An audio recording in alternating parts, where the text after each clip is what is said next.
Ako po si Sander, ordinaryong empleyado sa isang kumpanya dito sa Makati. Sa mga libre kong oras ay wala akong ibang pinagkakaabalahan kundi yung pakikinig ng mga horror stories. Maganda kasing pakinggan, pampalipas oras. Siguro naman lahat tayo ay may kanya-kanyang kwentong kababalaghan. Ibabahagi ko lang din yung sa tatay ko. Nangyari po yung karanasan nilang yun noong bandang 90s. Sa probinsya kung saan sila nakatira dati. Ngayon kasi ay kinuha ko na sila ni nanay. Sa amin na sila nakatira at libangan nila yung pag-aalaga ng mga apo nila sa akin. Yung asawa ko kasi may trabaho rin, kaya sila nanay at tatay lang ang naiiwan sa bahay kasama yung dalawa nilang apo. Si tatay mahilig talagang magkwento yon ng mga nakakatakot. Pampatulog sa amin nung maliliit pa kami. At ngayon naman ay pampatulog sa mga apo niya. Pero yung mga kinukwento niya ay totoong karanasan nila. Yung lugar nila sa probinsya ay sobrang liblib daw. Kung hindi ka sanay sa mga liblib na lugar, ay iisipin mo na dulo na yon ng mundo. Wala nang makikitang sasakyan. Sobrang layong lakarin at madalang ang makikita mong tao sa daan patungo roon. Sobrang tahimik pa. Pero kapag narating mo naman daw ang lugar nila ay makikita mong meron din palang komunidad. Hindi naman dikit-dikit, pero hindi rin gaanong malalayo yung agwat ng mga bahay. Hindi sila magkakamag-anak pero lahat sila ron ay magkakakilala na. Payak at tahimik lang yung pamumuhay nila. Hanggang isang araw ay bulabugin sila ng mga kumalat na balita. May namataan daw na malaking ibon sa iba't ibang panig ng baryo. Ang unang nakakita raw ay si Mang Teodoro nung nasa bukid siya. Lumipad mula sa likuran niya. Nagulat nga raw kaya nabunot yung itak niya. Pero hindi naman daw lumapit yung ibon. Sa halip ay lumipad itong palayo. Baka nga natakot sa dalang itak ni Mang Teodoro. Tapos si Aling Maria, habang naglalaban naman sa ilog, biglang may dumapong itim na ibon doon sa batuhang malapit sa kanya. Napatayo raw si Aling Maria. Dumating yung kasabayan niya sa paglalaba, kaya bigla raw lumipad yung ibon. Sunod noon yung mga batang naglalaro sa malupa nilang daan. Nagtatakbuhan nang biglang may lumipad na itim na ibon sa harap nila. Natakot daw ang mga ito sa itsura. Tapos noon, marami pang sumunod na insidente ng pagkakakita sa itim na ibon. Naging usap-usapan yun sa buong baryo. May nagsabi na ligaw na ibon lang ito. May nagsabi namang ibon ito ng isang mangkukulam. At meron ding nagsabi na ito raw ay kikik na alaga ng aswang. May mga taga-baryo na sa usap-usapan pa lang na yun ay natakot na. Kaya hindi na nila pinaglalaro yung mga anak nila sa daan kapag lumubog na yung araw. Yung iba naman ay pinagkibit balikat lang ang tungkol sa itim na ibon. Umaga naman daw yun nakikita, kaya malabong alaga yun ng aswang. Hati ang opinyon ng mga taga-baryo. Ang tatay Rosendo ko, kahit hindi pa niya nakikita yung itim na ibon, ay naniniwala siyang isa nga itong alaga ng aswang. Yun din kasi ang paniniwala ng inang at itang niya, kaya nga pinagbawalan siya nitong magpagala-gala. Yun pa naman ang hilig niya, ang gumala. Binatilyo pa lang noon si tatay. 4 silang magkakapatid. Ang panganay ay si Tita Salve, na nung panahon na yon ay buntis sa unang anak. Tapos si Tatay Rosendo na 16 years old. Sunod kay tatay si Tita Rosalia na 13 anyos. At ang bunso nilang babae ay si Tita Soledad na 10 taong gulang. Nag-iisang anak na lalaki si tatay, kaya ligtas siya sa mga gawaing bahay sa loob. Pero sa labas, tulad ng pag-iigib at pangangahoy, yun naman ang nakatoka sa kanya. Isang araw ay narinig ni tatay na aalis ang bayaw niya. Magtutungo raw ito sa ibang bayan para doon magtrabaho. Kaya nakiusap si Ate Salve na kung maaari ay samahan muna niya ito sa kubo hanggat hindi pa nakakabalik ang asawa nito. Pumayag naman ang inang at itang nila. Yung kubo na yon ay mismong ang itang niya at bayaw ang gumawa para nga matirhan ng bagong mag-asawa Isa lang ang papag sa maliit na silid, kaya sa mahabang upuang kahoy lang natulog si tatay. Noong unang gabi niya roon, nasa kahimbingan na siya ng tulog nang mapabalikwas siya ng bangon. Paano kasi sumigaw ng malakas ang Ate Salve niya. May nakita raw itong nakasilip sa siwang ng bubungan nila. Yung bubong ay yari sa pawid. Takot na takot daw si Ate Salve niya. Ang sabi ay aswang ang nakita nitong nakasilip sa bubong. Si tatay naman natakot din, pero nilakasan niya yung loob niya. Sinabi niya sa ate niya na baka namalikmata lang ito. Para mapanatag siya ay kinuha niya yung itak. Tumuntong siya sa upuan at sinundot-sundot yung siwang sa bubungan. Wala naman daw aswang doon. Baka namalikmata lang o nanaginip lang siya. Pinagpilitan naman ni Tita Salve na hindi siya maaaring magkamali. Nakakatakot na mga mata yung nakita niyang nakasilip doon. Kumuha na lang ng isang basong tubig si tatay at inabot yon kay tita para makainom ito at kumalma. Ang nangyari kay Tita Salve ay mabilis na kumalat sa baryo. Kahit sinabi na ng itang ni tatay na wag na itong ipagsabi ay hindi naman napigilan ng inang niya na hindi ito ipamalita para raw makapag-ingat ang mga taga-baryo. Mula noon ay lagi nang may katabing asin si Tita Salve kahit umaga. Isang beses ay nagpaalam daw ito na pupunta sa tabing dagat para bumili ng isda sa bagong baba ng mga pumalaot na bangka. Sinabihan ng itang niya si tatay na sundan ng ate niya dahil anong oras na raw ay wala pa ito. Agad namang sumunod si tatay. Habang naglalakad patungo sa tabing dagat ay nakasalubong na niya ang ate niya.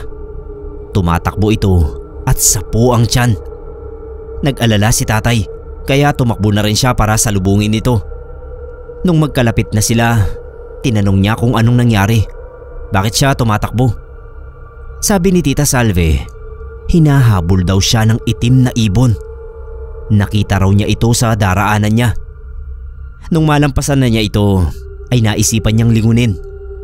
Paglingon niya, ay hinahabol na raw siya nito, kaya siya tumakbo. Luminga-linga si tatay. Hinahanap niya yung itim na ibong sinasabi ng ate niya. Pero hindi niya na ito nakita. Inalalayan na lang niya si Tita Salve. Hindi na niya ito pinatakbo. At baka raw kung mapano pa yung sanggol sa sinapupunan nito. Habang naglalakad pa uwi ay panay pa ang lingon ni Ate Salve niya. Kitang-kita raw sa mukha nito ang takot. Sa sobrang takot nga ay nakalimutan nitong may supot ng asin sa bulsa niya. Nag-alala ang inang at itang nila nung malaman ang nangyari kay Tita Salve. Kaya naman hindi na nila ito pinayagan na umalis pa ng bahay. Kung may gusto raw itong bilhin ay iutos na lang kay tatay o kaya kay lolo. Ang mga ito na lang ang lalabas para hindi na raw malagay sa panganib si tita at ang dinadala niya. Makalipas lang ang ilang araw ay may bagong insidente na naman ang nangyari na dahilan para matakot na talaga ang mga taga-baryo. Isang batang lalaki ang nawawala. Tawagin na lang nating Jopet ang bata. Kalaro yun ng kapatid ni tatay na si Tita Soledad. Nag-iiyak ang nanay nito dahil kakakita lang daw niya sa anak niya na naglalaro sa loob mismo ng bakuran nila. Nagwawalis daw siya noon ng mga dahon. Nung matapos siyang magwalis, bigla na lang nawala si Jopet sa loob ng bakuran nila. Akala niya ay pumasok na ito sa loob ng bahay. Pero nang tignan niya sa loob, ay wala raw ito doon. Pinagtanong na niya sa mga kapitbahay ay wala ring makapagsabi kung nasaan ang anak niya. Nagpanik na pati yung mga kapitbahay. Wala silang ibang maisip na dahilan ng pagkawala ng bata, kundi ang makuha ito ng aswang. Sa gitna ng pagkakagulo, si tatay na papunta noon sa gubat para mangahoy ay nagulat nang makita niya si Jopet na naglalakad ng mabagal doon sa bungad ng gubat. Tinawag niya. Nung una ay hindi raw ito lumingon. Parang hindi siya narinig kaya inulit niya ang pagtawag. Hindi pa rin lumingon. Dahil mabagal naman ang paglakad nito, kaya tumakbo na siya para maabutan niya. Nang abutan niya ay hinawakan niya sa braso. Ang sabi niya kanina pa ito hinahanap ng nanay niya. Parang bigla namang nabalik sa wisyo yung bata na parang wala sa sarili. Tinanong pa raw si tatay kung anong ginagawa niya roon sa gubat. Alam ni tatay na hinahanap na nga ito kaya hinatid niya sa kanila. Nung makita ito ng ina ay todo yakap kay Jopet.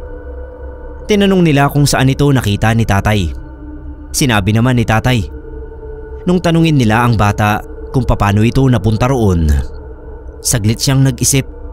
Tapos bigla rin itong naalala na meron daw siyang nakitang mga ibon. Marami raw at kulay itim lahat. Parang sinasabi sa kanya ng mga ito na sundan niya sila. Sumunod naman daw siya. Tapos nag-isip uli si Jopet. Wala na kasi siyang matandaan matapos niyang sundan yung mga ibon. Basta narinig na lang daw niya si Tatay Rosendo na tinatawag ang pangalan niya. Tapos hinawakan siya sa braso.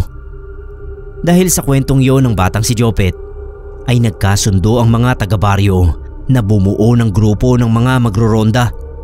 Sigurado daw sila na ang mga itim na ibong gumagala sa baryo nila ay mga alaga ng aswang na kung tawagin ay kikik. Ayon sa nag-iisang albularyo sa baryo na si Manong Gaspar, ang kikik ay mga ibong alaga ng isang aswang. Ito ang inuutusan ng aswang para maghanap ng mabibiktima. Ang tanong nilang lahat, sinong aswang kaya ang nakapasok sa liblib na baryo nila?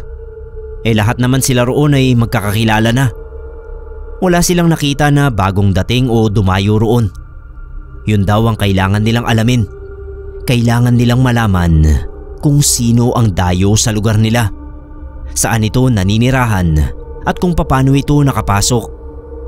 Sa ginawang pagpupulong ay sinabi ng pinuno sa baryo na dapat makipagtulungan ng lahat sa paghahanap ng aswang bago pa man ito makapaghasik ng lagim sa tahimik nilang lugar.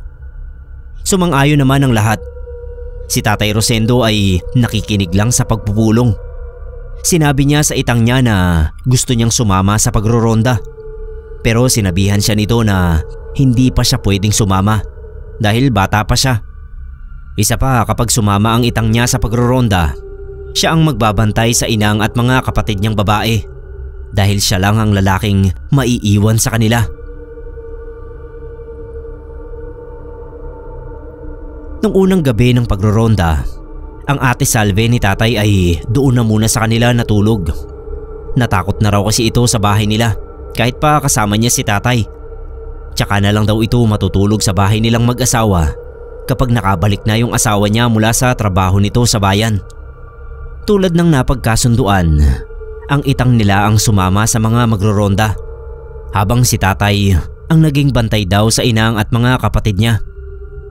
Matapos ang hapunan, hindi mapakali si tatay. Panay ang tanaw niya sa labas ng bintana. Gusto kasi talaga niyang sumama sa mga magroronda.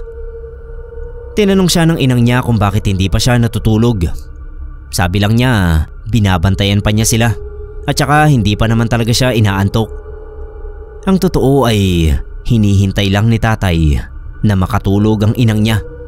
Ang balak niya ay sumunod sa mga nagroronda.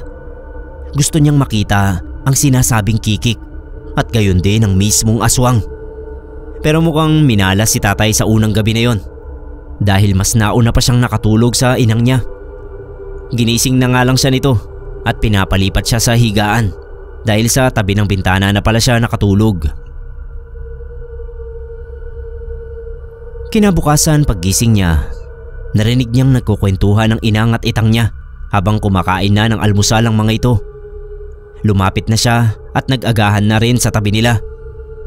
Ayon sa itang niya, ginulo raw ng mga kikik ang pagroronda kagabi. Tinanong ni tatay kung papanong ginulo. Nakita ba nila yung kikik? Hindi raw nila nakita, pero narinig nila ang mahinang huni ng mga ito na ang ibig sabihin ay nasa malapit lang sila. Yung isang kasama nila bigla raw nataranta kasi narinig yung boses ng asawa nitong matagal nang patay. Humiwalay daw sa grupo at hinanap yung asawa niya. Pinipigilan nga nila pero nagpumiglas daw ito at gusto talagang makita yung asawa. Dinig na dinig daw niya yung boses nito. Ang ginawa nila ay sinundan na lang yun. Tapos yung isa naman ay narinig din na tinatawag ang pangalan niya. Yung kapatid naman niya ang naririnig niya. Kaya muntik na ring mapahiwalay sa grupo. Buti na lang at naagapan nila na mabalik sa wisyo. Kaya nawala sila sa focus sa paghahanap sa aswang. Alam nila na kagagawan yun ng aswang na nag-uutos sa mga kikik nito. Nagpasya silang umuwi na muna. Inuwi nila yung mga kasama nilang parang nahipnotismo ng mga kikik. Pero sa susunod nilang pagroronda, titiyakin nila na hindi na sila magugulo ng mga yon. Sabi pa ng itang ni tatay, sa tingin niya ang hinahanap nilang aswang ay nasa loob lang din ng gubat. Kailangan daw na masuyod nila ang gubat para malaman nila kung saan nagtatago yung aswang na siyang nag-aalaga sa mga kikik. Kapag nakita nila at napatay yung aswang, tiyak na mawawala rin ang mga kikik sa lugar nila at mapipigilan ang paglaganap ng lagim. Habang nasa gitna ng pagkukwento ang itang niya, bigla silang nakarinig ng pagkakagulo mula sa labas. Kaya lumabas sila para alamin kung anong nangyayari. May nabiktima raw ang aswang, yung isa pang buntis sa baryo nila. Ginabi raw ito ng pag-uwi mula sa kamag-anak sa bayan. Hindi nasundo ng asawa dahil hindi ito nagsabing uuwi. Nung naglalakad na raw ito ay biglang may lumitaw ng mga kikik. Sinundan daw yung buntis. Tumakbo siya at nang mapatapat sa madilim na parte ng daan, bigla raw nawala yung mga humahabol na kikik. Tapos ang bigla niyang nakita ay yun mismong aswang. Nakakatakot daw yung itsura nito. Sa tingin niya ay isang matandang babae na may mahaba at magulong buhok. Bayukos at mahaba yung mga kuko sa kamay. Noon lang daw niya ito nakita sa baryo. Kaya sigurado siya na ito na yung aswang. May dalang buntot pagi yung buntis. Kinuha niya yon sa dala niyang bag. Nung akmang aatakihin na siya nito, inihanda ng buntis ang sarili niya. Mahigpit na hinawakan yung buntot pagi. Pag-atake sa kanya nung aswang ay winasiwas niya ito. Natamaan niya kaya napaatras yung aswang. Pero sa halip na umalis ay parang lalo raw itong nagalit at nanabik na malapa siya. Sumasakit na raw noon yung tiyan ng buntis pero nagpakatatag ito. Kailangan niya kasing protektahan ng sanggol. Mahirap silang makabuong mag-asawa. Ilang taon ang hinintay nila bago siya magbuntis. Tapos ay makukuha lang ng aswang. Muli ay winasiwas ng buntis yung buntot pagi niya. Pero sa pagkakataong yun ay nakailag yung aswang. Yun naman ang nakabawi sa kanya nang biglain siya nito ng atake at mabitawan niya yung buntot pagi. Nagawa siya nitong kalmutin. Nung makita yung dugong umaago sa braso at dibdib niya, ay lalong tumapang yung buntis. Nung paibabawan siya ng aswang at akmang wawakwakin yung tiyan niya, ay binuhos niya yung lakas para maitulak ito. Nagawa naman niya, pero nakalmot pa siya nito. Tapos nagpagulong-gulong siya hanggang sa madampot uli niya yung buntot pagi. Tsaka siya nagmamadaling tumayo.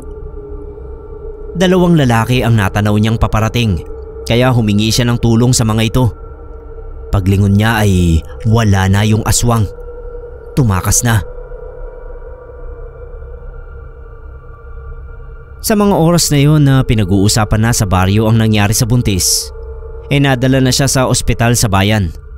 At ang balita ay namatay na raw yung sanggol sa sinapupunan niya dahil sa nangyari. Hindi maiwasan ni Tita Salve na makadama noon ng sobrang takot sa nangyari sa tulad niyang buntis. Pero sinabi naman ng itang nila na wala itong dapat ikatakot dahil nandoon naman sila para protektahan ito. Basta matuto lang daw itong makinig at wag nang lalabas sa gabi tulad ng ginawa ng buntis na yon. Napakadelikado raw talaga, lalo at wala itong kasama ng maglakad sa dilim. Sabi ni tatay, tama ang naging desisyon nila na doon na muna sa kanila si Ate Salvenia. Ang asawa ng buntis ay si Ramiro. Galit na galit daw ito sa nangyari. Sumumpa ito na hahanapin niya yung aswang na nakaengkwentro ng asawa niya. Hindi siya titigil hanggat hindi niya ito nahahanap at napapatay. Yun ang narinig ni tatay na sinabi mismo nito sa mga kasama niyang nagroronda. Hindi raw sumama si Ramiro sa mga nagroronda ng mga sumunod na gabi. Bumukod ito sa paghahanap sa aswang. Maski araw ay iniikot nito ang baryo para makita ang matandang babae na inilarawan sa kanya ng asawa niya. Natitiyak daw nitong nandoon lang yun sa loob ng baryo at nagtatago. May pumasok sa isip ni tatay. Total naman ay sa gabi lang siya pinagbabawalang lumabas ng itang niya. Kaya nung umaga ay sinundan daw niya si Ramiro. Nakita niya itong mag-isang pumasok sa gubat. May itak na nakasuksok sa tagiliran niya. Sige lang sa pagsunod si tatay. Kapag humihinto sa paglalakad si Ramiro ay napapahinto rin siya. Parang nararamdaman daw kasi siya nito. Sunod na paglakad nito ay naging mabilis na ang bawat paghakbang. Kaya si tatay nagmabilis din. Kaso sa sobrang bilis ng lalaki ay nawala ito sa paningin niya. Luminga-linga si tatay. Napakamot na lang siya ng ulo nung biglang may sumakal sa kanya mula sa likuran. Nagpumigla si tatay dahil hindi siya makahinga. Nalaman niyang si Ramiro yon. Binitawan siya nito at tinanong kung bakit niya ito sinusundan. Sinabi naman ni tatay yung totoo na gusto rin niyang makakita ng aswang at mga kikik nito. Sinabihan ni Ramiro si tatay na umuwi na lang dahil delikado. Pero hindi umuwi si tatay. Pinilit niya kay Ramiro na isama siya nito. Tsak nakakailanganin daw nito ng tulong kapag nakita na nito ang aswang. At mabuting andun siya para makatulong ito sa pagpatay sa aswang. Sinabi naman ng lalaki na baka kahit kikik ay hindi magawang patayin ni tatay. Tinanong siya kung ano naman ang ipanlalaban niya sa aswang kung sakali. Hindi agad naisip ni tatay yon. Wala siyang dala kahit na ano na pwede niyang ipanlaban. Kaya pinauwi siya ni Ramiro at sinabing maghanap na muna siya ng magagamit na panlaban. Dahil ayaw daw nito na maging pabigat lang siya rito kapag nakaharap na nila yung aswang. Baka siya pa raw yung maging dahilan ng pagkatalo nila sa aswang. Umuwi nga si tatay. Naghanap siya ng pwede niyang magamit. Dapat maliit lang, yung hindi mahahalata ng inang at itang niya. Hindi naman niya pwedeng dalhin yung kutsilyong gamit sa kusina. Magagalit ang inang niya. Lalong hindi pwede yung itakat sibat ng itang niya. Ang naisip niya ay gumawa ng tirador. Tapos nag-improvise din siya ng patalim na yari sa kahoy. Pinatulis niya yung dulo nun. Sa tingin niya ay kaya na rin nung makapatay ng aswang. Nung matapos niya ay pinuntahan niya si Ramiro sa bahay nito. Nagulat pa nga ito sa pagdating niya at sinabing mukhang desidido talaga siyang sumama sa kanya. Pinakita ni Tatay Rosendo kay Ramiro ang ginawa niyang punyal na kahoy. Humanga ito sa ginawa niya pero hindi pa rin siya nito pinayagan na sumama. Ang sabi ay kailangan daw muna niyang magpaalam sa itang niya bago siya nito isama. Napakamot na lang ng ulo si tatay. Alam niya kasi na hindi siya papayagan ng itang niya. Umalis muna si tatay. Kunwari lang siya na nagpaalam at sinabi kay Ramiro na pinayagan na siya. Kaso hindi niya ito nakumbinsi sa pagsisinungaling niya.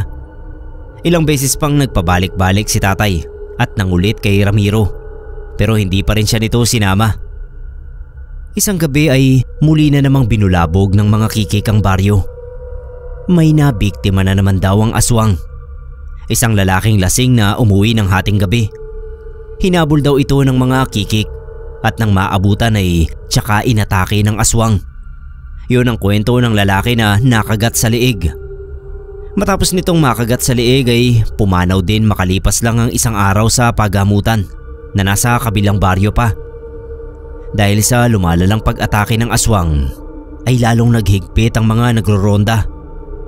Pinagbawal na nila yung paglabas ng mga taga-baryo tuwing gabi. Mas mabuti raw na mag-ingat kaysa mapahamak dahil sa katigasan ng ulo. Sa bahay nila tatay isang gabi, ginising sila ng inang nila dahil sa narinig daw nitong pagkaluskos sa bubungan. Mukhang may kikik daw sa bubong. Mabilis na kumilos ang itang niya. Dumakot ng asin at kinuha ang itak. Tapos ay tumuntong ito sa bintana para makaakyat sa bubungan.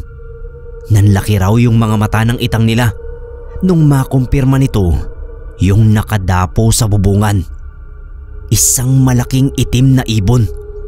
Hindi pa raw ito agad lumipad. Parang nakipagtitigan pa sa itang nila. Nung sabuyan ito ng asin ay tsaka lang nagmamadaling lumipad. Pero hindi palayo, kundi parang sinadya nitong lumipad patungo sa itang ni tatay. Para bang binangga ito at tsaka lang lumipad palayo. Naging dahilan yon para mahulog mula sa bubungan ang matanda.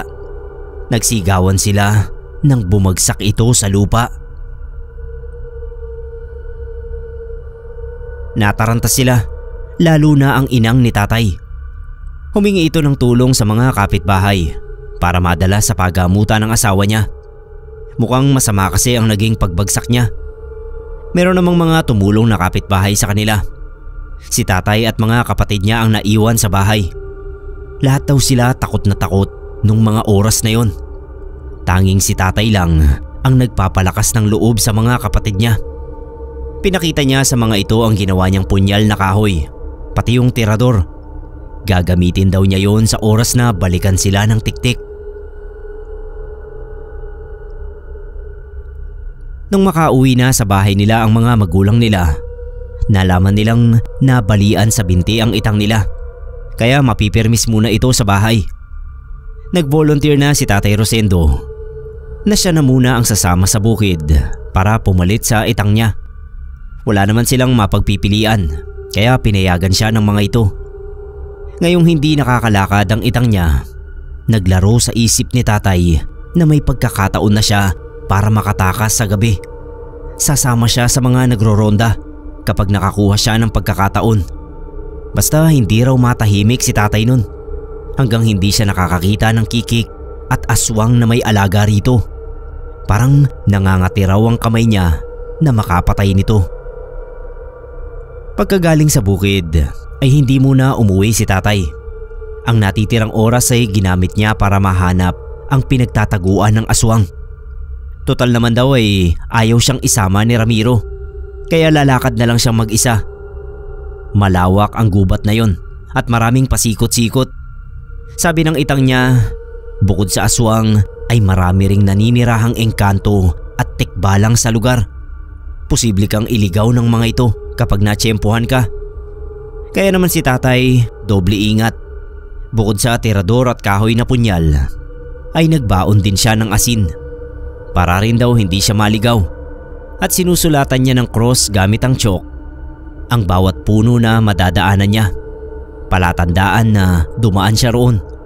Kahit kasi doon na sila lumaki sa baryo at lagi siyang nangangahoy sa gubat, ay hindi pa rin niya yun nalibot lahat. Hanggang sa bungad lang siya lagi, tulad ng bili ng inang at itang niya. Dahil nga mapanganib daw ang loob ng gubat.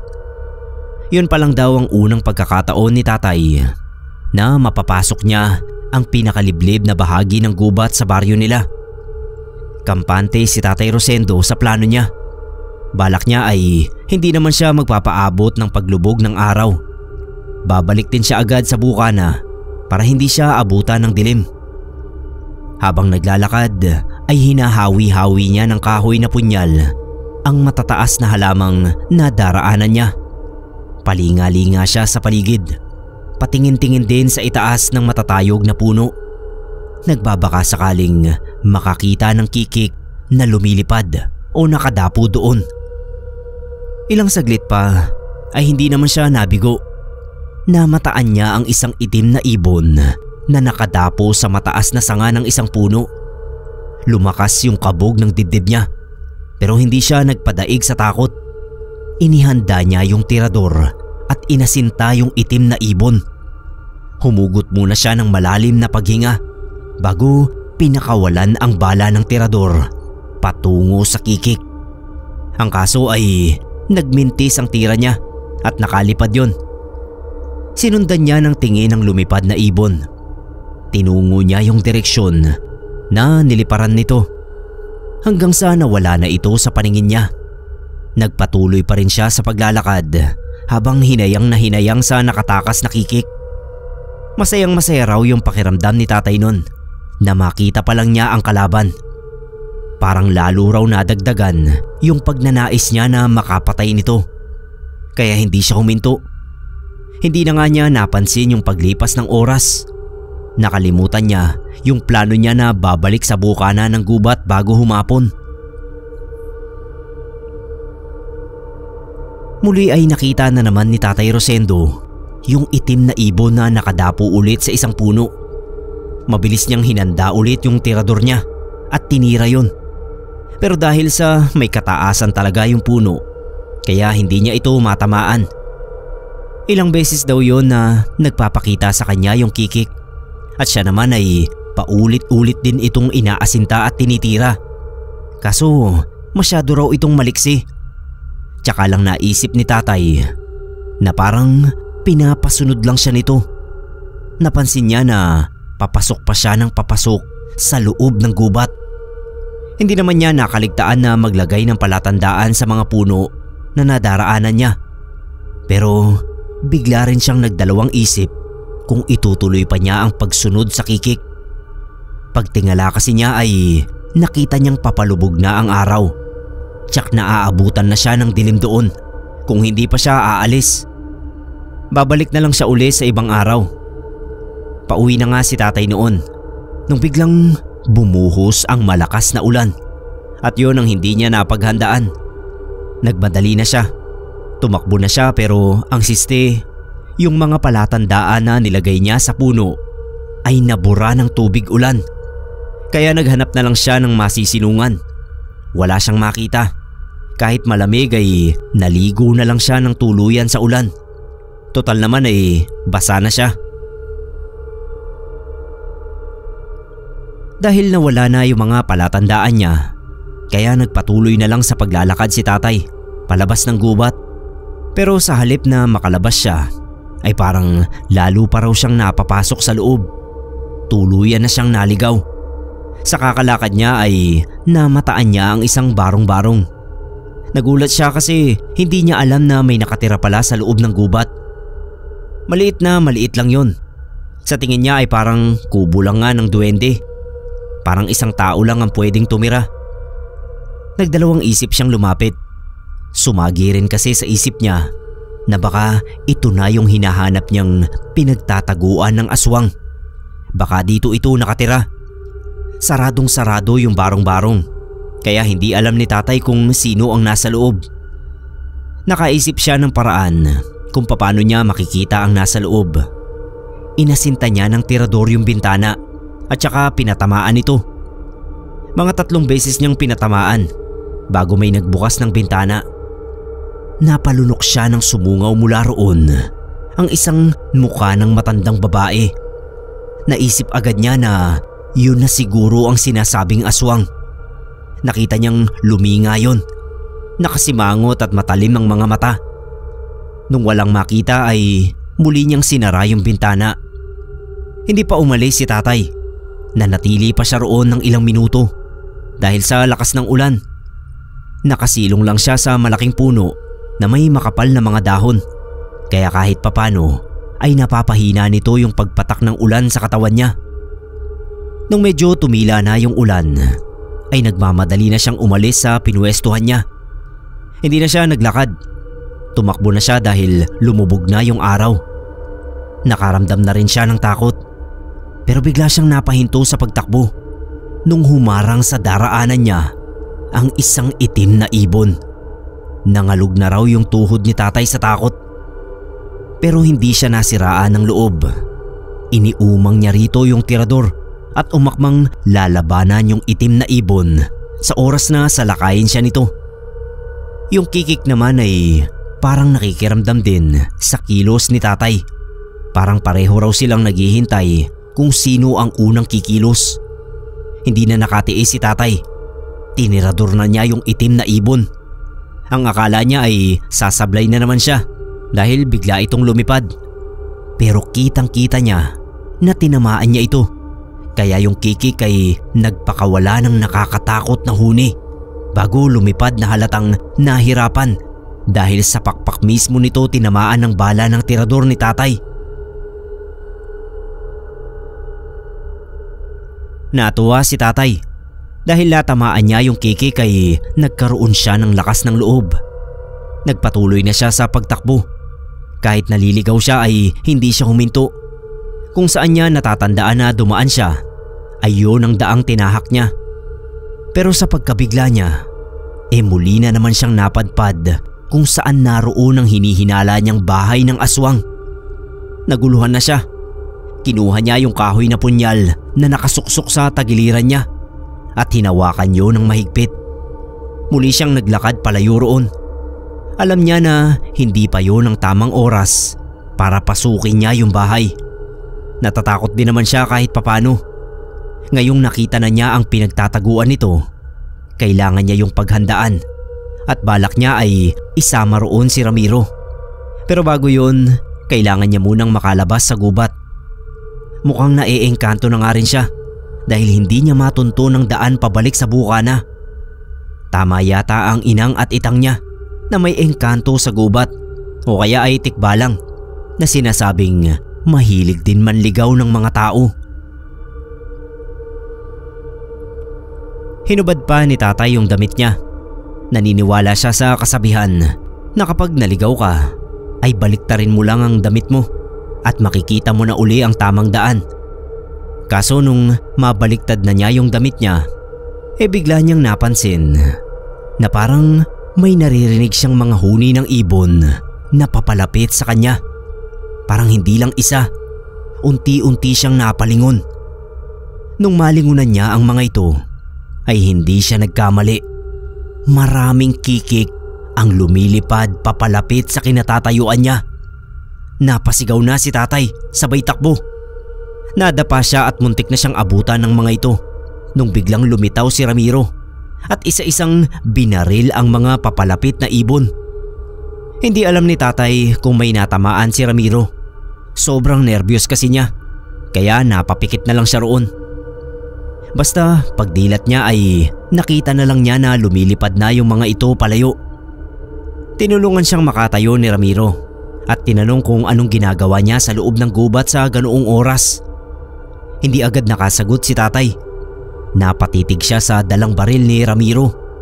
Dahil nakatitig siya roon, kaya sinabi nito na ang baril ay hindi nito pag-aari.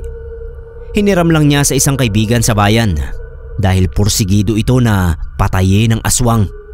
Ito raw ang napili nitong gamitin maliban sa sibat na inihanda rin niya.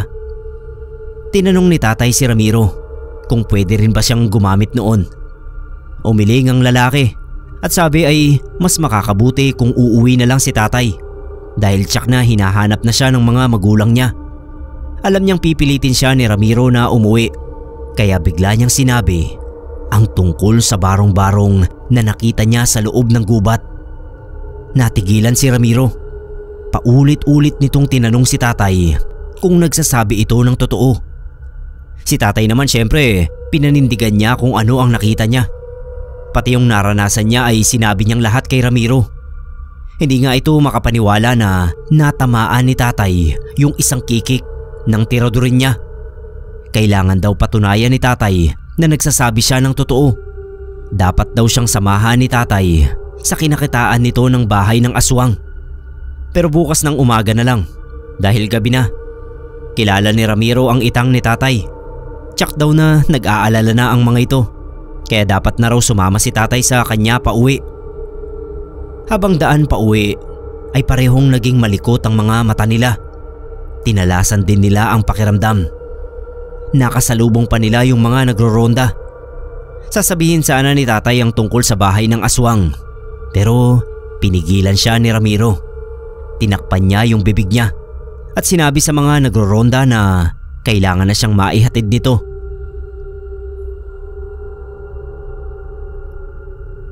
Tinanong ni tatay si Ramiro kung bakit siya nito pinigilan na sabihin ang tungkol sa bahay ng aswang. Isa lang ang sagot ng lalaki, dahil gusto niya na siya mismo ang makapatay sa aswang.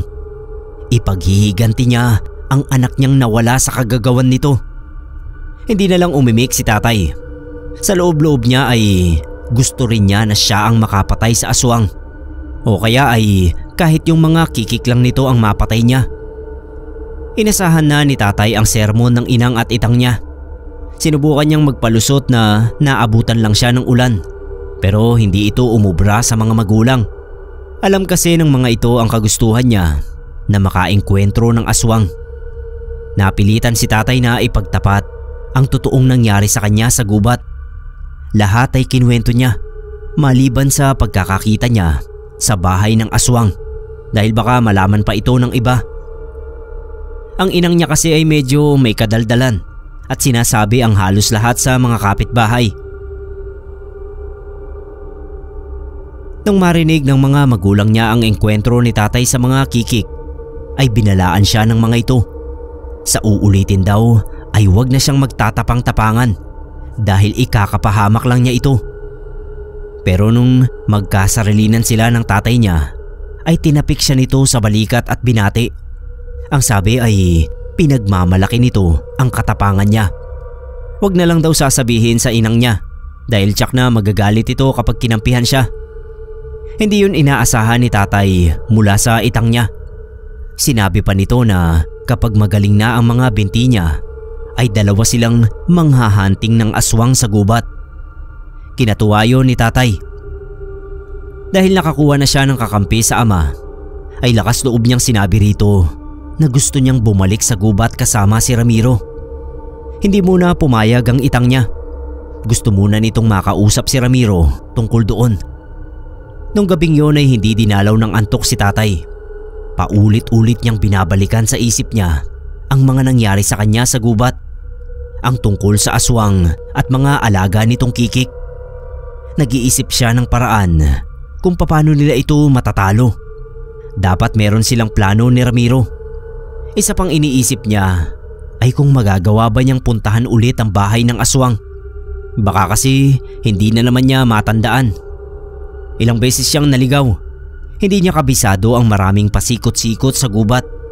Kaya nag-aalala siya kung makakaya ulit niya itong puntahan. Pilit niyang inaalala sa isip kung paano siya nakarating doon at ano-anong mga puno ang nadaanan niya. Halos buong magdamag na yun ang laman ng isip ni tatay. Mag-uumaga na yata nang makaramdam siya ng antok at makatulog. Kinabukasan paggising niya ay nakita niyang kausap ng itang niya si Ramiro sa labas ng bahay. Nakaupo ang itang niya sa baitang ng hagdanan nila sa labas at si Ramiro naman ay nakatayo sa harapan nito. Pinakinggan niya ang pag-uusap ng dalawa at nalaman niya na ang pinag-uusapan nila ay tungkol pa rin sa aswang. Sinabi ni Ramiro sa itang niya na meron muling nabiktima ang aswang, yung babaeng bisita ng isa nilang kapitbahay na nakitulog lang. Nadali raw ito. Hindi pa lang niya alam ang buong detalye kung paano nangyari. Kaya nga raw hindi na muna niya pinauwi ang asawa niya sa baryo. Doon na muna niya pinatuloy sa bahay ng kapatid niya sa bayan. Tsaka na lang niya pababalikin sa baryo kapag nalutas na ang problema nila sa aswang. Sinang-ayunan naman yon ng itang ni tatay at anito kay Ramiro ay naniniwala siyang malapit nang magwakas ang paghahasik ng lagim ng aswang sa lugar nila. Sigurado siya na ang aswang na yon ay dayo lang din sa baryo. Ang sadya pala talaga ni Ramiro sa pagpunta sa bahay nila ay siya. Pinagpaalam pala siya nito sa itang niya na isasama siya sa gubat at nangakong poprotektahan siya nito kahit na anong mangyari. Nakita raw kasi ni Ramiro ang husay ni tatay sa paninirador. Kahit hindi pa naman talaga siya nakita nito kung paano manirador. Base lang sa kwento mismo ni tatay, nagawa ni Ramiro na mapapayag ang itang ni tatay. Pero ang inang ay ayaw. Natatakot daw ito na may mangyari sa anak. Nag-iisa pa naman itong lalaki. Saglit na kinausap ng itang niya ang inang niya tungkol dito. Ang narinig ni tatay na sinabi ng itang niya ay hayaan daw siya na mapatunayan ang kakayahan bilang isang lalaki. Tapos may mga diskusyon pa ang mga ito na hindi na niya masyadong narinig dahil kinausap siya ng kapatid niyang si Soledad. Sabik itong nag-usisa sa kanya tungkol sa aswang at kikik sa gubat. Gusto nga rin daw nito na makakita ng kikik at aswang. Pero sabi ni tatay ay wag dahil kakainin lang siya ng mga ito. Natakot ang bunsong kapatid ni tatay kaya umalis ito at pumasok ng silid nila. Matapos ang mahabang pag-uusap ng mag-asawa ay napapayag din ng itang niya ang inang niya na sumama siya kay Ramiro. Pero hindi muna sa araw na yon. Kailangan daw nilang planuhing mabuti ang pagtungo sa liblib na gubat para makasiguro sila na maipapanalo nila ang labang yon. Sinama muna ni Ramiro si tatay sa isang bakanting lote sa baryo at doon ay tinuruan siya nito na humawak ng baril. Kailangan daw yung matutunan ni tatay para kung sakali na maharap sila sa panganib at kailangan ni tatay na gamitin yun ay magagawa niya. Tinuruan din ni Ramiro si tatay na umasinta ng aswang gamit ang mahabang sibat. Bukod doon ay pinag-usapan din nila ang mga posibleng senaryo na kakaharapin nila. Hindi sila nakakasiguro kung nag-iisa lang ang aswang na may alaga sa mga tiktik.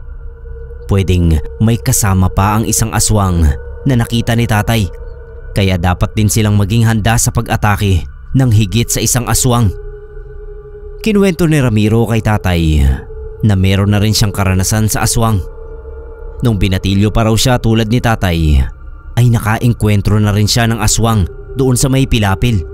Habang naglalakad sila ng tatay niya pauwi sa bahay, ay hinarang sila ng dalawang aswang.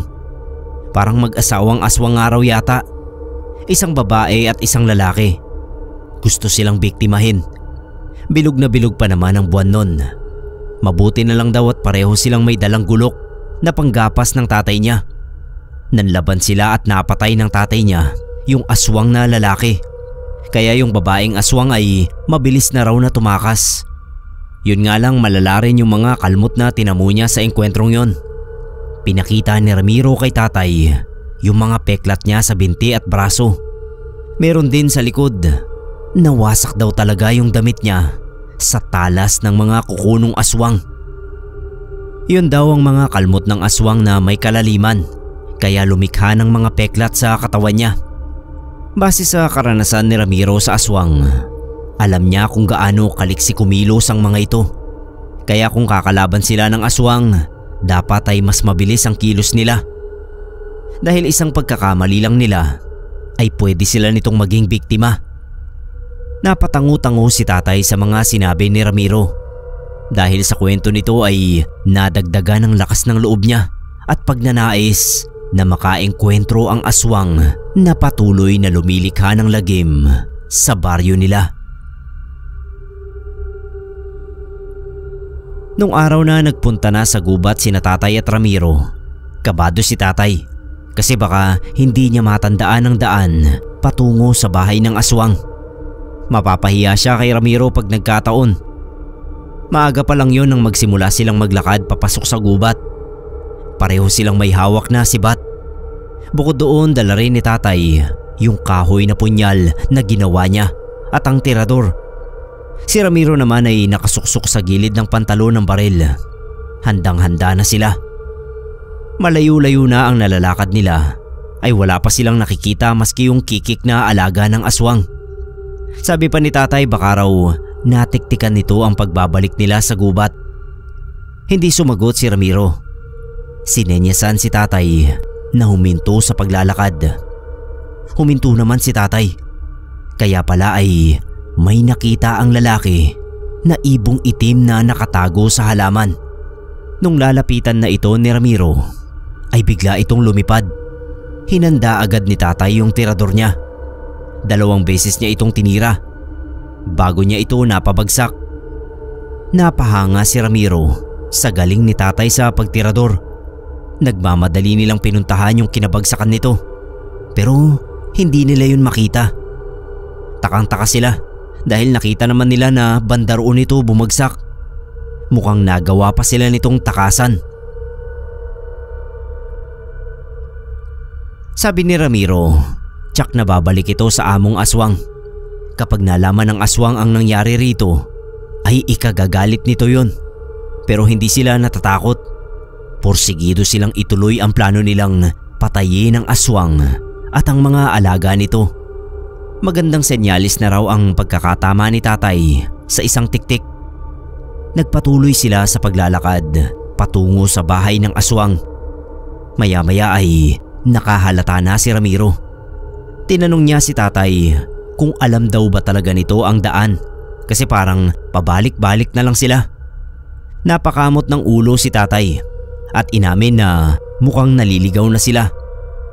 Luminga-linga si tatay at pilit pinabalikan sa isip ang mga nadaanan niya bago niya nakita ang bahay ng aswang.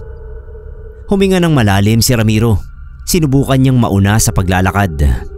Habang naglalakad ay tinanong ulit nito si tatay kung totoo bang nakita niya ang bahay ng aswang. Baka naman daw nag-imbento lang siya. Mabuti pang umamin na. Nagtaas ng kanang kamay si tatay at sinumpang nakita talaga niya yon. At nakita rin niya ang mismong aswang. Tulad ng sinabi ng asawa raw nito na nakaengkwentro ang aswang. Ito ay matandang babae. Napapailing na nagpatuloy sa paglalakad si Ramiro kasama si tatay. Ilang sandali pa at may nakita si tatay na bakas ng tiyok na ginamit niyang panulat sa puno. Hindi ito tuluyang nabura ng biglaang malakas na ulan noon. Mukhang hindi raw sila nagkakamali ng daan.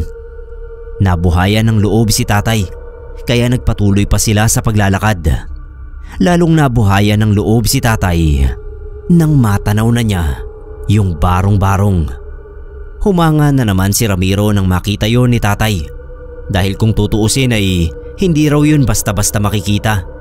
Dahil halos matabunan ng malalagong halaman at mga palapang tila sadyang tinambak doon.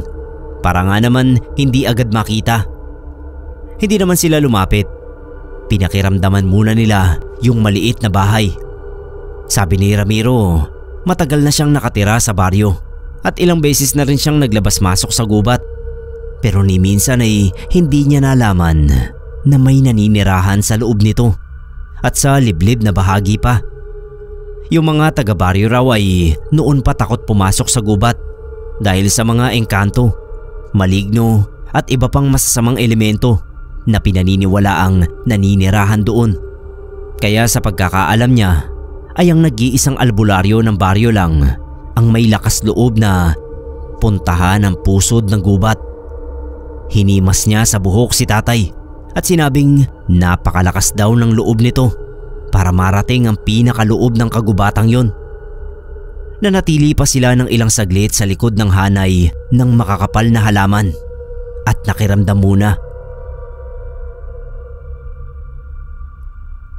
Wala ni kaluskos silang narinig mula sa loob ng bahay. Kaya nagpasya si Ramiro na lumapit na rito. Sinabihan niya si tatay na talasan ng pakiramdam dahil posibleng bigla na lang may umatake sa kanila na kung hindi kiki kay yun mismong aswang. Dapat daw silang maging handa sa bawat segundo. Tinandaan naman ni tatay ang sinabi ni Ramiro. Maingat ang mga hakbang nila papalapit sa saradong-sarado na barong-barong. Talikuran yung pwesto nila ni Ramiro para kung sakali raw na may umatake mula sa likuran nila ay hindi sila madedehado. Nung sa wakas ay makalapit na sila, nalaman nilang hindi nakakandado ang pinto o nakatarangka. Dahan-dahan itong binuksan ni Ramiro habang si tatay ay nasa labas ng barong-barong ang atensyon. Nung mabuksan ang pinto ng barong-barong ay nakita nilang halos wala itong gamit sa loob maliban sa higa ang banig. Maliit na mesa at kung ano-anong mga nakasabit na bagay tulad ng ilang pirasong damit, mga bote ng langis, mga dahon at iba pang hindi nila alam kung ano. Pumasok sila sa loob ng bahay. Lahat ay wala sa kaayusan. Marumi rin ang loob na halatang matagal nang hindi nalilinis. Yung amoy ay sobrang masangsang. Walang matinong tao ang makakatagal sa amoy na yon. May nakita pa silang parang nabubulok na karne sa ilalim ng maliit na mesa. Duda nila baka karne ng tao yon. Dahil doon ay nasiguro ni Ramiro na aswang nga ang nakatira doon. Nagtataka lang sila kung nasaan ito sa mga oras na yon. Pati yung mga alaga nito. Sabi ni tatay, hindi raw kaya umaalis ito sa umaga para kung sakaling may makakita sa bahay nito ay wala ito ron. O kaya naman ay naabisuhan na ito ng mga alagang kikik na paparating sila kaya nagtago na. Hindi sumagot si Ramiro. Lumabas siya ng barong-barong kasunod si tatay. Noon lang nila napansin yung malaking hawla sa gilid ng barong-barong. Nagtaka sila dahil wala ring nakakulong doon. Pero sabi ni Ramiro, malamang ay yun ang kulungan ng mga alagang kikik ng aswang at pinakakawala ng mga ito kapag inuutusan na maghanap ng mabibiktima. Kinabahan si tatay. Sinabi niya kay Ramiro na parang may mali. Parang alam na ng aswang na darating sila.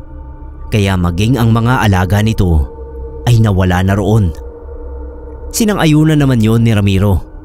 Kailangan daw nilang bumalik sa ibang araw o sa mismong hating gabi kung kailan abala ang aswang at mga alaga nito sa pambibiktima. Ganun nga ang pinlano nila. Para hindi na sila maligaw sa susunod nilang pagpunta ay si Ramiro na ang naglagay ng mga palatandaan. Sabi ni tatay, nakita niya sa mga mata ni Ramiro yung galit at sobrang pagnanais na makaharap yung aswang. Kaya nasisiguro niyang hindi ito matatahimik hanggat hindi napapatay yung aswang na dumali sa asawa niyang buntis. Nung gabing yon, nagising sila sa alulong ng mga aso. Tapos ay narinig nila yung mga kapitbahay na nagkakaingay sa labas. Yung aswang daw kasi ay nakitang nakatayo sa harap mismo ng bahay ni Ramiro. Nakatitig ng masama sa pintuan ng bahay kasama yung mga alaga niyang kikik. May mga kikik din daw na nakadapo sa bubungan nila tatay. Yung albularyo naman ang nakakita. Ang bahay lang nila tatay at Ramiro ang pinuntahan ng aswang ng gabing yon. Kaya malakas ang kutob nila na alam talaga nito ang pagpunta nila sa barong-barong niya sa gubat. At siguro maging ang natirador ni tatay na kikik. Mukhang nagalit nila ng husto yung aswang. Siguradong hindi na rin sila nito titigilan. Kaya kailangan nila itong maunahan. Yung inang ni tatay ay alalang-alala. Hindi raw yun magandang senyales. Alam ng aswang kung saan sila nakatira. Kaya tsak na babalik-balikan sila nito. Yun ang araw ba ang sinasabi niya? Pinakalma naman ni tatay ang inang niya at sinabihang huwag mag-alala. Sila na ang bahala ni Ramiro. Hindi rin naman tumigil ang mga nagro-ronda. Sa patuloy na pagpapakita at pambibiktima ng aswang ay lalo silang naging masigasig na mahuli at mapatay ito. Pero hindi rin maiwasan na merong mga umatras at maduwag dahil sa panggugulo ng mga kikik sa kanila. Yung iba kasi sa kanila na may mahihinang loob ay nakakayang gamitan ng itim na mahika na parabang nahihipnotismo. Yung iba ay nililigaw. Tapos yung iba ay pinaglalaroan ng isip sa pamamagitan ng mga yumaong kamag-anak. Pero ang mga malalakas ang loob ay sila yung mga natira sa pagroronda na hindi pa rin sumusuko. Tulad nila tatay at Ramiro. Kasabay ng mga nagroronda ay muli nilang pinuntahan ang gubat sa 10 oras ng gabi. Humiwalay sila sa mga ito at pinuntahan yung pakay nila. Ayaw daw talagang sabihin ni Ramiro sa mga nagroronda ang tungkol sa bahay ng aswang dahil gigil na gigil ito na siya ang makapatay sa aswang. Nung muli nilang marating ang bahay ay nagtago agad sila. Nagulat sila kasi sa wakas ay natsyempohan nila yung aswang sa mismong harap ng barong-barong na yun. Saktong palabas ito ng pintuan. Tumayo sa harapan ng barong-barong at tumingala. Hindi nila alam kung anong gagawin niya, kaya nanatili silang tahimik at walang kagalaw-galaw sa pinagtataguan nila. Naghintay sila ng magandang tiyempo para patayin ito. Ilang minuto ring nakatayo ang matandang aswang sa harap ng bahay niya at nakatingala sa buwan na parabang may hinihintay. Ilang saglit pa at napatingala rin sina Tatay at Ramiro nung makita ang isa-isang pagdating ng mga alagang kikik. Tinaas ng matandang aswang ang kamay niya na parang sinasalubong ang paparating na mga alaga. Hindi na bilang ni Tatay kung ilan ang mga yon. Basta may dumapo sa balikat ng aswang, may dumapo sa braso nitong nakaunat at meron ding mga dumapo sa bubungan ng barong-barong. Ang iba ay sa lupa na lumapag. Sunod nun ay kumilos na ang aswang para isa-isang ipasok sa hawla ang mga ito. Meron lang dalawa na hindi pinasok, yung nakadapo sa balikat at braso niya. Kinuha niya ang mga ito at muling pinalipad ng magkasunod. Sinundan yun ng tingin nila Tatay. Matapos gawin yon ay lumuhod daw yung matandang babaeng aswang. Iniunat ang mga braso at inilahad ang mga palad sa harap ng bilog na buwan. Tsaka ito bumigkas ng parang orasyon o ritual habang nakapikit. Hindi na nakatiis si Ramiro. Sinabi niya kay Tatay na magandang pagkakataon yon para lapitan ito. Tumango naman si Tatay at inihanda rin ang sibat niya, pati yung kahoy na punyal. Kinasa ni Ramiro yung baril. Walang pagdadalawang isip na papuputokan na sana nito yung matandang aswang sa ulo. Pero bigla siyang niliparan ng kikik nito na pinakawalan nito kanina. Kaya nabitawan niya yung baril. Napadilat yung aswang at matalim na tumingin sa lalaki. Dahil sa nangyari ay kumilos na rin si Tatay. Inasinta niya yung aswang at buong lakas na inihagis dito ang sibat. Pero hindi niya tinamaan. Si Ramiro naman ay dadamputin na sana ang nalaglag na baril. Pero mabilis siyang inatake ng aswang. Nagpambuno sila. Sa sobrang bilis ng kilos ng dalawa, hindi malaman ni Tatay kung paano niya patatamaan ng punyal niya yung aswang. Masyadong malikot ang galaw ng mga ito, kaya nataranta na rin siya. Sinigawan ni Ramiro si Tatay at sinabing damputin ang baril. Pero bago pa yun magawa ni Tatay, ay inatake naman siya ng dalawang kikik. Pinagtulungan siya ng mga ito. Nagpumiglas siya hanggang sa mahawakan niya sa liig ang isang kikik at saka niya ito ginilitan. Nakadagdag yun sa kumpiyansa ni Tatay na matalo ang aswang. Dahil naman sa ginawa niyang pagpatay dito, ay napatingin sa kanya yung aswang. Sumigaw ito ng nakakapangilabot sa tenga. Galit na galit. Nabaling ang atensyon sa kanya. Ang pagkabaling ng atensyon nito sa kanya ay sinamantala ni Ramiro. Maagap niyang dinampot yung baril. Pero pagdampot niya ay bigla naman siyang kinagat ng isa pang kikik sa kamay. Pero kahit pinagtutuka pa nito yung kamay niya at nagsugat na, ay hindi yun ininda ni Ramiro. Mas nangibabaw sa kanya ang pagnanais na mapatay ang aswang. Binaril niya ang kikik. Yung aswang na umatake kay Tatay ay nilabanan niya ng punyal. Kahit kahoy lang yon ay matalas din. Matalim ang dulo. Pero hindi rin siya nakaiwas sa kagat at kalmot nito. Mabuti at mababaw lang. Hindi pa bumaon. Dala ng sobrang takot dahil sa buhay niya ang nakataya, lakas loob niya yung tinarak sa dibdib ng aswang. Nagtaka siya na parang hindi nito yun ininda. Gumapang yung aswang patungo sa kulungan para pakawalan yung mga kikik.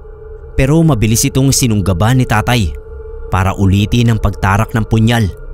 Pero naunahan siya ni Ramiro. Tinarak nito yung sibat sa likod ng matandang aswang. ng paulit-ulit. Yung mga alagang kikik ay nagkakagulo sa loob ng hawla. Ang mga ito naman ang sinunod ni Ramiro. Gamit ang mahabang sibat ay isa-isa niyang tinuhog ang mga ito nang walang kalaban-laban dahil nga nakakulong sa hawla. Matapos yun ay hinang-hinang napasalampak na lang ng upo sina tatay at Ramiro sa lupa. Pareho silang sugatan at tadtad ng kalmot ng aswang. Maya-maya pa ay dinukot ni Ramiro ang lighter sa bulsa niya. Nagdesisyon siyang sunugin ang bahay ng aswang. Sinabi naman ni tatay na isama na nila ang walang buhay na katawan ng aswang at mga alaga nito. Ganun nga ang ginawa nila. Habang pinapanood ang nasusunog ng mga kampon ng dyablo, naitanong ni tatay kay Ramiro kung masarap kaya ang inihaw na kikik. Natawa na lang daw si Ramiro. Kung gusto raw matikman ni tatay ay subukan niyang kumuha doon sa nasusunog. Ilang minuto pa ang lumipas ay natuntun din sila ng mga nagroronda at nalaman ng mga ito kung ano ang nangyari doon. Sabi ng albularyo, kailangan niyang matignan ang mga sugat at kalmot ng dalawa na gawa ng aswang kasi mapanganib daw yon. Tumango na lang sina tatay. Hindi naman nila ininda ang mga sugat dahil masayang-masaya sila na natalo nila ang aswang. Lalo na raw si Ramiro dahil naipaghiganti na niya yung pagkawala ng anak niya. Ang pangyayaring yon sa gubat ay naging bukas na libro sa lahat ng mga taga-baryo. Pero sabi ni tatay, hindi raw niya alam kung nakarating din ang balitang yon sa iba pang lugar kasi masyadong liblib ang baryo nila. Kaya wala rin silang masyadong alam sa nangyayari sa labas nito. Basta ang sigurado niya, magmula nang mapatay nila yung dayong aswang at mga alaga nitong kikik, ay muling bumalik ang katahimikan sa baryo nila. Mas naging mapagmatsyag ang mga residente roon sa mga taong pumapasok sa lugar nila. At hindi pa rin daw nawala yung mga nagroronda nung panahon na yon. Parang naging parte na ito ng komunidad nila na kailangan talagang may nagbabantay, lalo na sa katahimikan ng gabi. Baka raw kasi mapasok na naman sila ng aswang nang hindi nila namamalayan. Alerto na rin sila sa mga ibon na lumilipad-lipad doon. Baka meron na namang kikik. Sa tingin nila yung kikik na alaga ng aswang ang unang nakarating sa baryo nila para alamin kung mainam bang lugar yon kung saan maaari silang makapambiktima. Ang totoo po niyan ay minsan na akong naisama ni tatay sa baryo nila at sinama niya ako mismo sa liblib na gubat kung saan nangyari ang kinuwento niya. Yun nga lang, hindi na niya naipakilala sa akin si Ramiro dahil magmula raw nang umalis ito sa baryo at manirahan sa bayan kasama yung asawa niya ay wala na siyang naging balita rito. Hindi na rin niya alam kung nasa ang lupalop na ito ngayon o kung buhay pa ba. Pero isa lang ang nasisiguro ng tatay ko. Yun ang karanasan na hinding-hindi niya makakalimutan sa baryong yon.